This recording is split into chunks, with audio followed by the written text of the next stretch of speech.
Bonjour frères et sœurs, bien-aimés dans les Seigneurs, merci de renouveler encore votre confiance en regardant mes vidéos. Laisse que la paix du Seigneur soit sur vous. C'est votre humble serviteur de Dieu, le frère, l'apôtre Élie Mokemo. Et aujourd'hui, nous sommes venus avec un autre sujet. Et ce sujet, nous serons un peu courts, mais d'une manière détaillée ou un peu profonde. Qu'est-ce qu'on va parler aujourd'hui? Nous allons parler d'Abraham, le père de la foi. Parce qu'aujourd'hui, il y a beaucoup d'expressions que nous utilisons dans nos églises, dans la foi chrétienne. Ces expressions, je dis bien beaucoup d'autres, ne sont pas fondées selon les Écritures.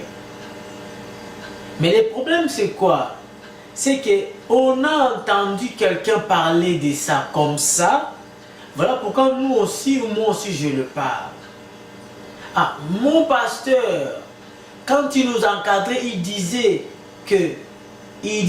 telle chose, et moi aussi je suis aujourd'hui devenu serviteur de Dieu, je commence aussi à dire pareillement que mon pasteur, sans pour autant vérifier les choses, sans pour autant chercher à connaître le pourquoi de chaque chose, sans pour autant prouver la chose. Mais on a du coup accepté et commencé à dire ok, c'est comme ça. C'est ça ce qui nous amène aujourd'hui dans la perpétuation des erreurs. Vous voyez aujourd'hui des bêtises fait que continuer, des erreurs fait que persister. Pourquoi? Parce que ça s'est transmis de père au fils. C'est devenu comme une maladie héréditaire. Il y a beaucoup de choses. Regardez, quand on était dans l'église, notre pasteur parlait, disait par exemple, il faut payer la dîme, il faut payer ceci, payer l'offrande. Si tu ne payes pas, voilà. Lui aussi, quand il vient, il continue à dire aussi la même chose, payer la dîme, payer les offrandes. Donc, lui ne vérifie pas. Il dit seulement, comme il a entendu parler de son pasteur. Oui, ce que ton pasteur a dit pourrait aussi être vrai, on n'en disconvient pas. Mais ça peut aussi être une chose que lui aussi il a copiée sans pour autant vérifier. Alors si vous vérifiez, peut-être ça va vous aider à comprendre et avoir une connaissance un peu approfondie et poussée par rapport à la chose. Il y a d'autres prédicateurs, quand ils prêchent, ils disent que Noé avait crié, avait dit aux gens, venez entrer dans l'arche, venez entrer dans l'arche pour être sauvés. Et pourtant, nous ne trouverons jamais cette écriture-là dans la Bible. Où Noé avait crié en disant aux gens de venir entrer dans l'arche. Non. Mais pourtant, il y a une autre façon, une autre manière d'expliquer ça, de dire ça un peu d'autre manière. Mais non, dire que nous devions vérifier toutes choses qu'on nous dise. Et tout ce que les gens prononcent, ou tout ce que nous allons prononcer, ça doit être vérifié. C'est très important, ça va nous aider. Tu vas voir, il y a même d'autres pasteurs, d'autres serviteurs de Dieu qui disent que non, il faut se protéger soi-même avant que Dieu te protège. Comme on dit en Lingala, mi batela avant Nzamba batelo, mi batela Nzamba batela. Déjà, des passages comme ça dans la Bible n'existent pas. Moi, je n'ai pas vu ça. Mais les gens disent que c'est écrit, mais depuis on le cherche, on ne le trouve pas. Comme cette expression, l'expression que les gens disent que Abraham est le père de la foi. Moi j'ai cherché cette expression dans ma Bible, je n'ai pas trouvé ça. Je suis désolé. J'entends les gens parler de ça. Moi-même aussi, avant, j'entendais aussi mon pasteur parler comme ça à l'époque.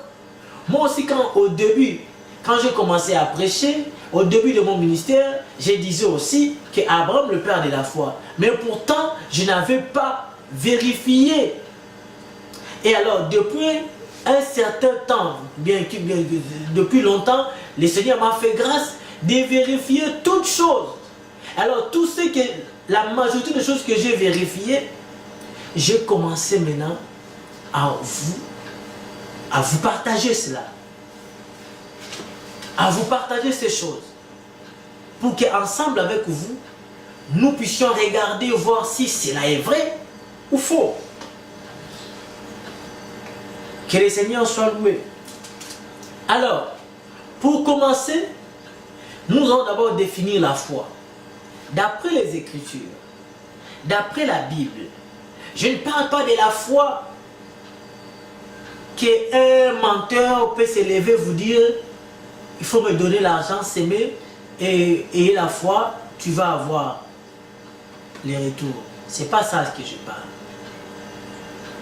La Bible dit quoi? Dans les livres des Romains, je vais prendre Romains chapitre, je crois, 10, verset 11. Non, Romains 10, verset 17. Il est écrit, ainsi, la foi vient de ce qu'on entend, et ce qu'on entend vient de la parole de Hamashir.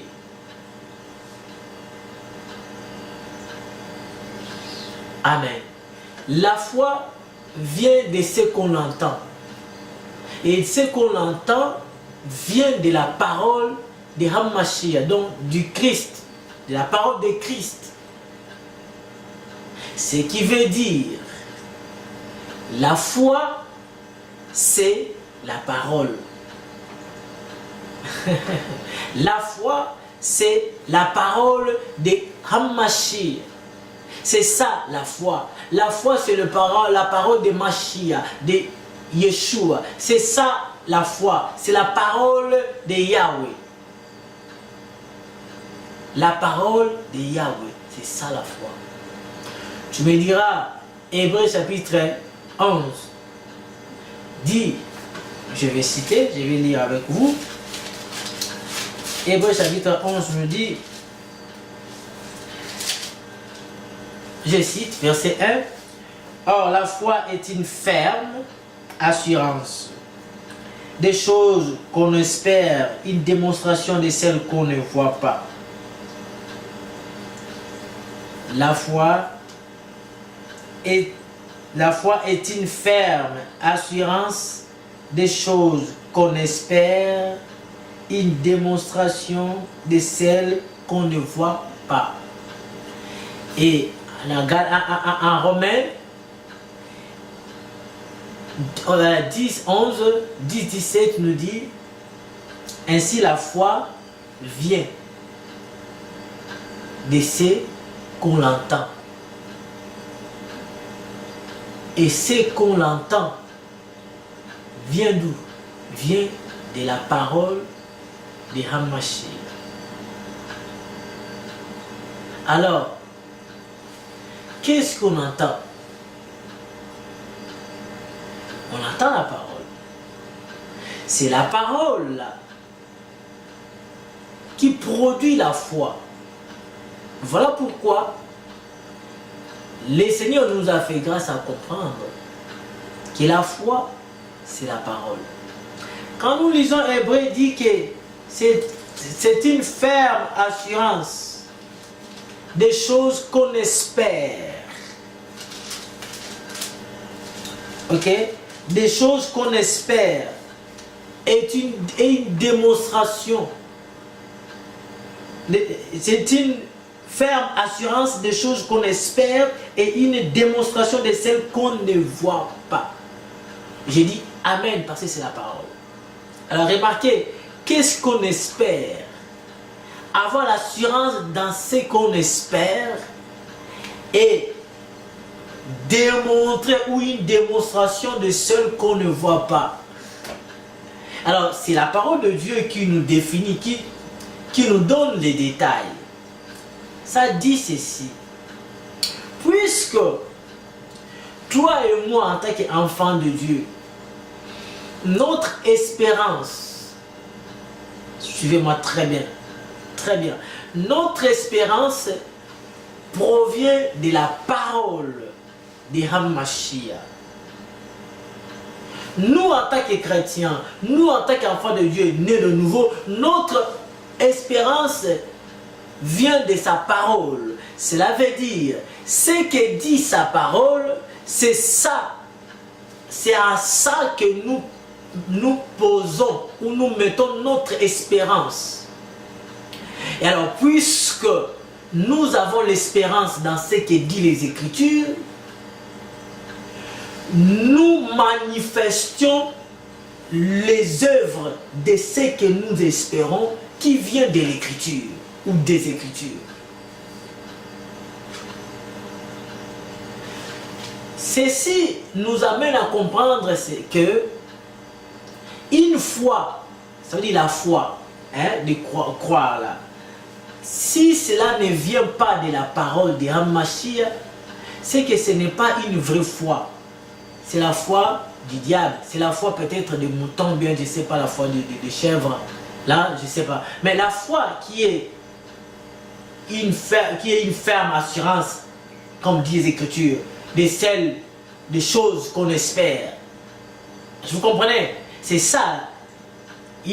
Cette ferme assurance des choses qu'on espère, il démontre celles qu'on ne voit pas. Ça, c'est la parole. Ça vient de la parole. Parce qu'il est écrit au commencement, dans Jean chapitre 1, que au commencement était la parole était avec Shaddai, et la parole était Shaddai.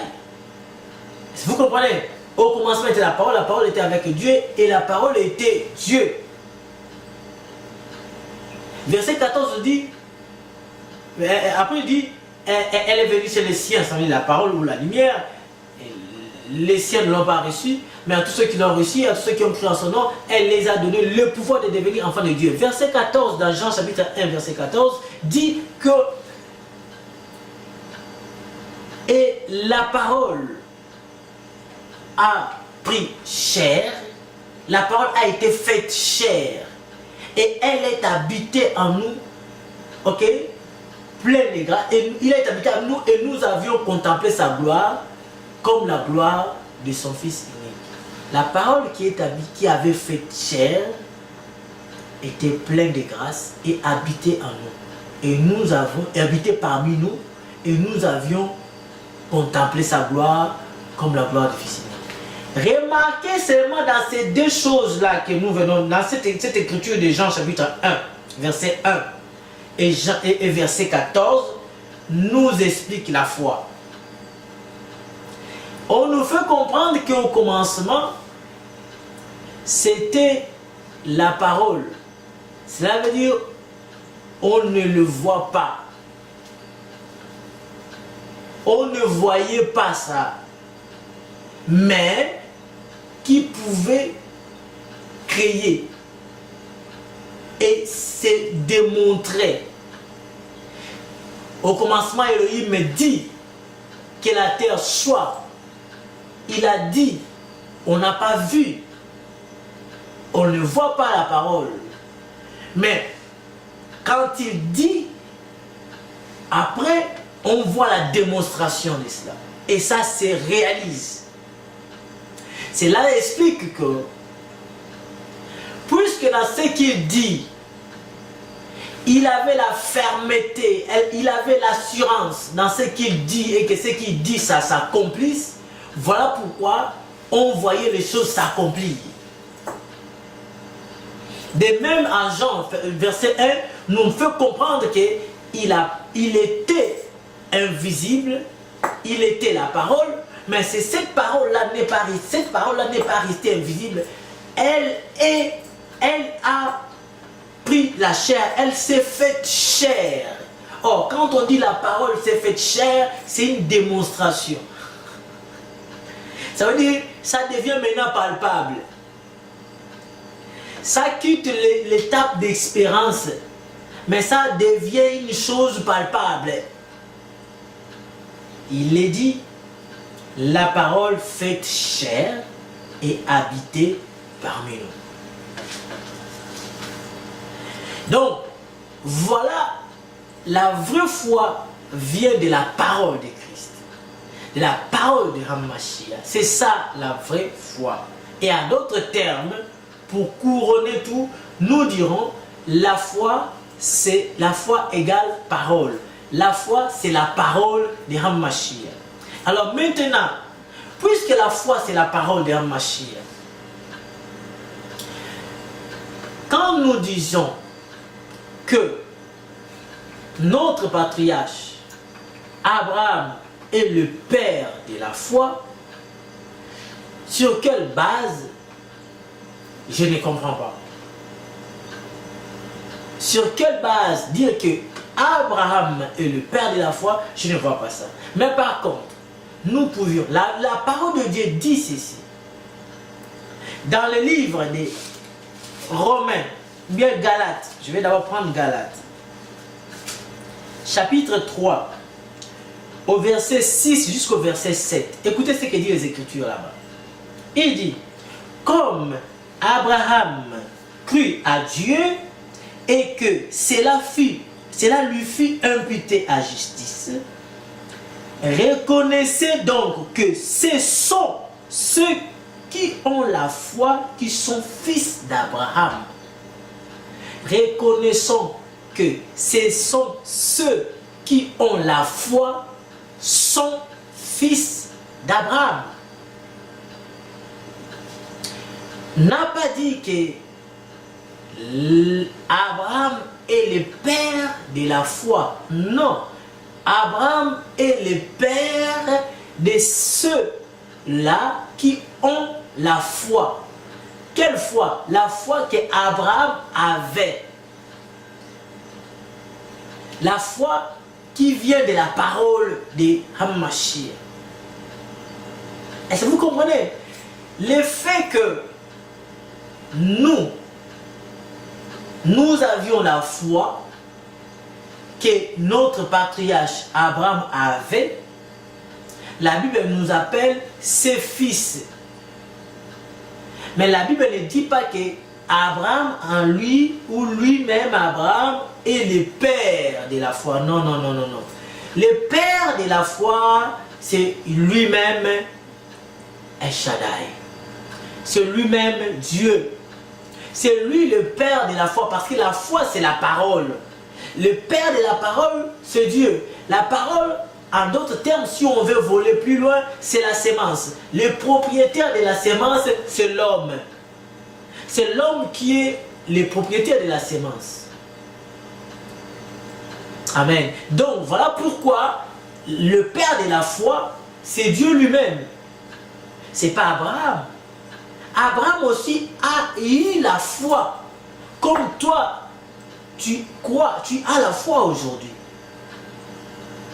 Est-ce que vous comprenez? Abraham aussi a eu cette foi en Dieu. La Bible dit qu'il a cru en Dieu, il a cru en lui. C'est-à-dire qu'il a eu la foi en lui. Il a mis cette foi et nous aussi nous mettons notre foi en Dieu. Et non à Abraham, non à Moïse, mais en Yeshua, en Dieu, que nous mettons notre foi. Comme Abraham aussi a mis sa foi en lui. Alors j'ai posé la question à certaines personnes. Et elles m'ont dit, oh non, on dit Abraham est le père de la foi parce que c'est lui qui a commencé à avoir la foi en Dieu. J'ai dit, mais c'est faux, bien aimé. Ce n'est pas vrai. Parce que ce n'est pas Abraham qui a commencé à avoir la foi. Je vais donner les Écritures. La Bible dit quoi? Que c'est par la foi qu'Enoch fut enlevé. Prenons seulement Hébreu là. Il y a eu des gens qui sont venus avant Abraham qui ont eu la foi en Dieu. Abraham n'est pas le premier. Oh, gloire au Seigneur. Abraham n'est pas le premier. On nous parle ici, je vais citer, je suis dans Hébreu chapitre 11, verset 4. On commence par verset 4 et je vais descendre. Écoutez ce que disent les Écritures. C'est par la foi qu'Abel, on commence par Abel. C'est par la foi qu'Abel offrit à Dieu un sacrifice plus excellent que celui de Caïn. C'est par elle qu'il fut déclaré juste. Donc c'est par la foi. Abraham aussi n'est pas le premier juste. Abraham aussi ne fut pas déclaré n'est pas la première personne à se faire déclarer juste par Dieu par rapport à la foi. Il y a eu Abel qui l'a commencé. Alors non, dans ce cas, on va dire quoi? Que c'est Abel qui est le père de la foi? Non, Abel aussi a eu foi en Dieu. Alléluia. Nous avons eu foi en Dieu, foi en Yahweh, foi en Yeshua. Alors, on nous dit ici, Abel a eu foi en Yahweh. Dieu approuvant ses offrandes, et c'est par elle, ça on dit c'est par elle, ça veut dire que c'est par la foi. C'est par elle qu'il parle encore quoique mort. Or, on nous dit même que l'offrande d'Abel parle jusqu'à présent à cause de la foi. Quoique Abel est déjà mort. Mais cela ne veut pas dire qu'Abel est le père de la foi. Verset 5, on nous dit, c'est par la foi qu'Enoch fut enlevé pour qu'il ne vit point la mort. Et on nous dit encore que Enoch, là Abraham n'est même pas encore là. Je suis dans la doctrine. Là je parle du point de vue doctrinal. Est-ce que vous comprenez? Je ne parle pas du point de vue prophétique ou révélation ou type. Non. Dans la typologie, oui. Dans la typologie, s'il faut donner par la révélation, il y a des histoires dans les Écritures où Abraham prend cette posture du Père. Oui, ça c'est d'après la révélation. Car Paul a cité qu'on peut parler par révélation, par connaissance, par doctrine ou par prophétie. Donc, là, moi je suis en train de parler en doctrine. Parce que quand les gens disent là partout, ce n'est pas par révélation qu'ils le parlent. Non, ils le parlent soi-disant par doctrine, mais quand vous parlez une chose par rapport à la doctrine, il faut qu'il y ait des traces. Il faut que ça soit prouvé doctrinalement parlant. Alors je continue, je dis ceci, que c'est par la foi qu'Enoch fut enlevé pour qu'il ne vit point la mort et qu'il ne parut plus parce que Shaddai l'avait enlevé, car avant son enlèvement, il avait reçu le témoignage qu'il était agréable à Dieu. Donc comprenons ici encore que on a pris deux exemples des ancêtres. Alors remarquez, ces deux patriarches furent les ancêtres. Parce que on voit Enoch, à partir d'Enoch, on voit des choses évoluer. Alors à part Enoch, nous voyons encore Noé. Noé aussi, il a eu la foi. Alors, jusqu'à là, on n'a pas encore commencé, on n'a pas encore cité Abraham. La Bible a dit que c'est par la foi que Noé, divinement averti, je suis au verset 7 de Hébreux 11. C'est par la foi que Noé, divinement averti des choses qu'on ne voyait pas encore et saisi d'une crainte respectueuse, construisit une arche pour sauver sa famille. C'est par elle qu'il condamna le monde et devient par elle, par la foi, le monde devient héritier de la justice qui s'obtienne par la foi. Bien aimé, il y a eu des héros dans la foi, des gens qui sont venus, ils avaient dit leurs œuvres, dit c'est par la foi, c'est par la foi, c'est pas moi qui dis, c'est les Écritures. On a eu la foi en Dieu. Et après cela, on nous parle d'Abraham. Oh, j'aime Abraham, moi aussi. Maintenant ici, on nous parle, c'est par la foi qu'Abraham, lors de sa vocation, obéit à partir pour obéir est parti pour un lieu qu'il devait recevoir en héritage et qu'il partit sans savoir où il allait.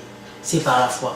Alors ici on commence maintenant à parler d'Abraham aussi. C'est à partir du verset 8 qu'on dit c'est que les œuvres qu'Abraham aussi a fait avec la foi. Certes, il peut en faire beaucoup autant, gloire au Seigneur, mais cela ne fait pas de lui le père de la foi.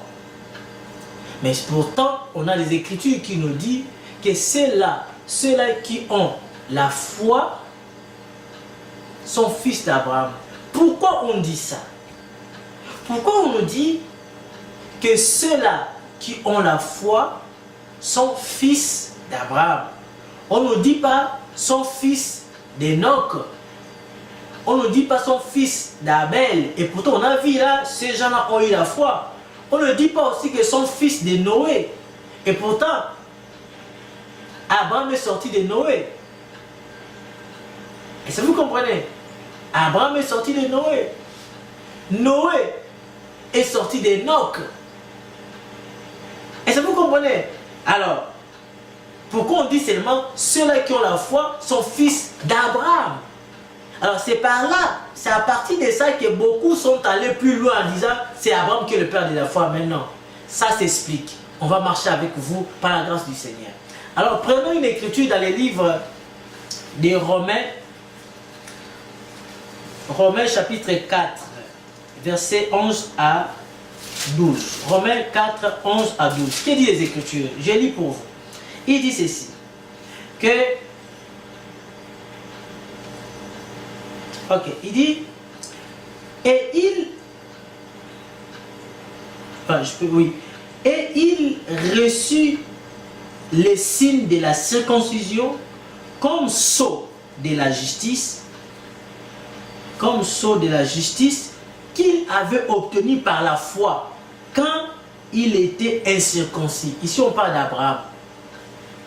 Ici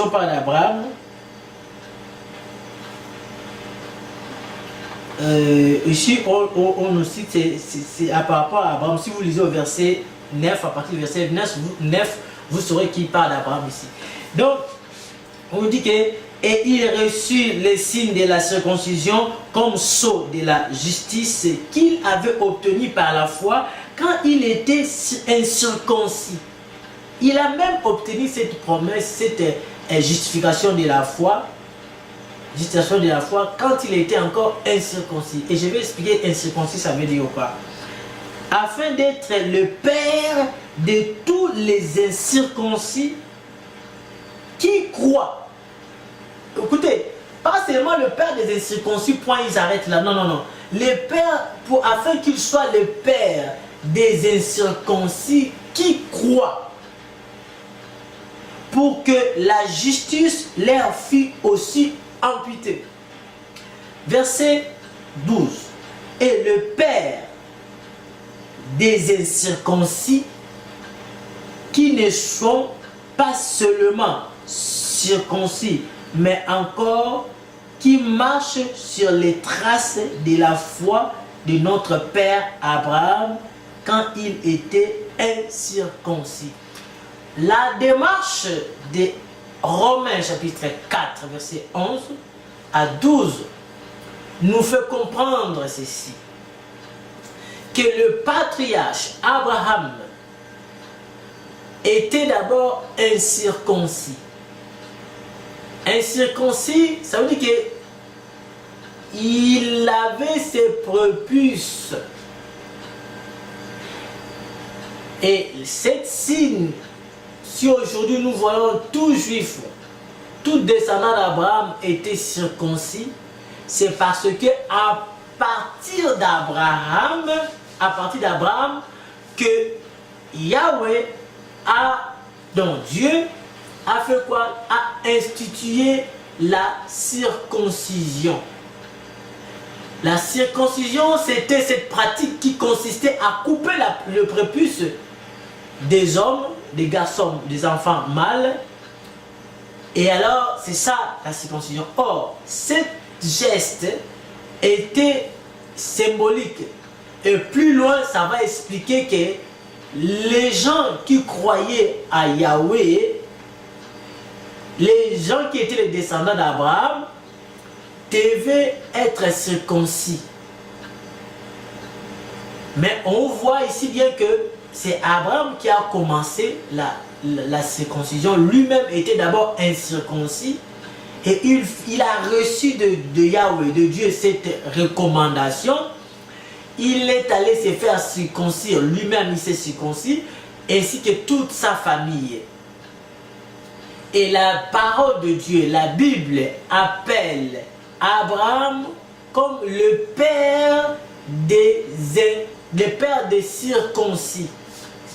Parce que il fut le premier à être circoncis, selon l'ordre de Yahweh.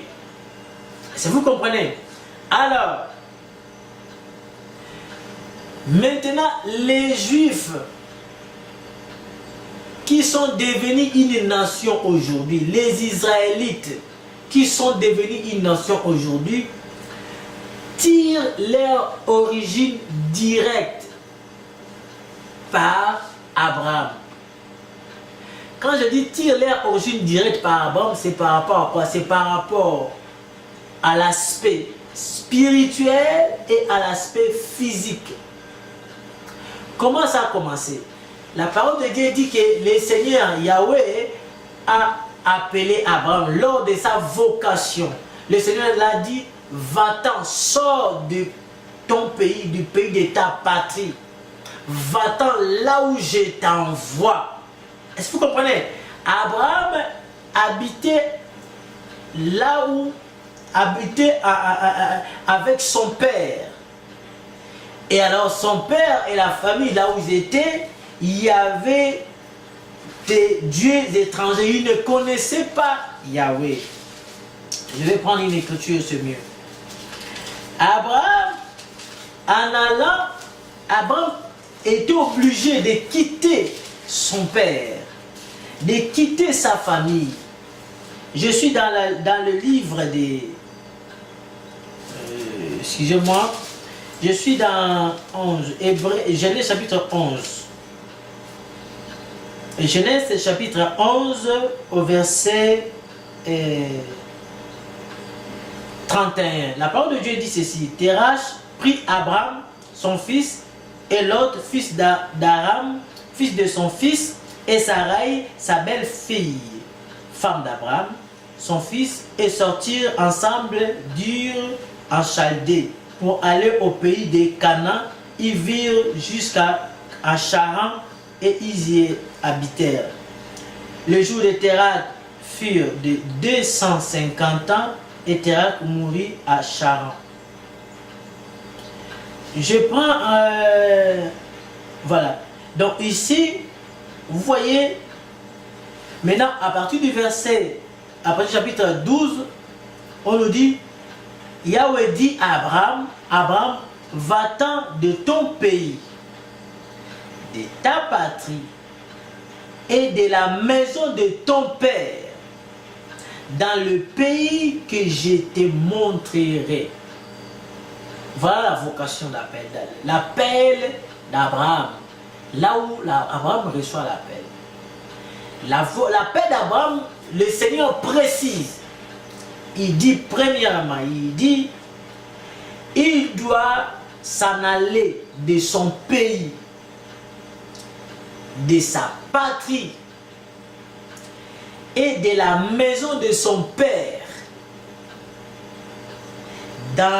pour aller dans les lieux où lui-même Yahweh va lui montrer, dans les pays où lui-même Dieu va lui montrer. Quand on dit va-t'en, va pas, c'est une façon pour Yahweh de dire à Abraham, sépare-toi. Est-ce que vous comprenez? Sépare-toi de tout ce qui est de ton pays, de tout ce qui est de ta patrie, de la maison de ton père. Et vas-y là où moi je te montrerai. En d'autres termes, nous le voyons avec Yeshua. Yeshua dit ceci. Dans les livres, je crois dans Luc comme ça. Il dit, si... Écoutez ce qu'il dit. Luc chapitre 14, verset 26. Le Seigneur Yeshua dit ceci. Si quelqu'un vient à moi